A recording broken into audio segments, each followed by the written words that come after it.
निश्चित कोइली पंचरंग बलरामपुर गाँव में प्रसन्न सामंतरायंकर मृत्यु को विवाद देखा प्रसन्न मृत्यु स्कूल अध्यक्ष देव महांती हाथ थी चर्चा जोर धरुची। पुलिस भूमिका नहीं प्रश्नवाची सृष्टि होती। एपटे प्रसन्न मृत्यु स्कूल अध्यक्ष भाई संपृक्ति में उत्तेजना प्रकाश पाई। कटक जिला निश्चिंत कोइली पब्लिक स्कूल मालिक महांती विरोध में आसी हत्या अभियोग जहां नहीं मामला एवं थाना रे गत 29 तारिख सरंग बलरामपुर रे प्रसन्न सामंतराय झुलंता मृतदेह स्थानीय पब्लिक स्कूल निकट एक आंब गछरे झुलंता अवस्था मिलता। प्रसन्न झुलंता शव देखि ग्रामवासी और परिवार लोके पुलिस को खबर देइथिले, हेले घटनास्थल को पुलिस आसी नथिला। एपटे देव महांती मृतकों परिवार को शव व्यवच्छेद न करी शव कराइबाकू प्रवर्ताइथिले।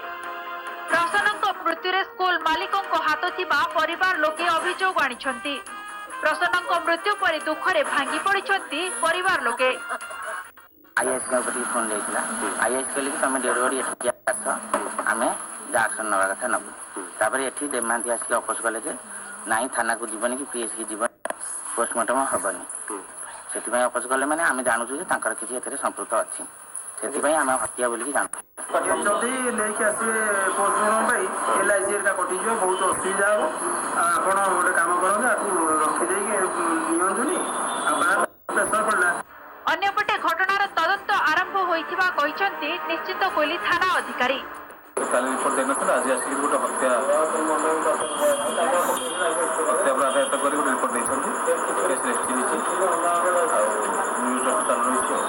प्रकृत आसामी किए दंड विधान करा जाऊ एवं लोकंकर भरोसा जो प्रशासन उपर अछि सेटा सेमते विश्वासयोग्य रहू। समस्त प्रशासन उपर निर्भर करछले वर्तमान दायित्व देई प्रशासन।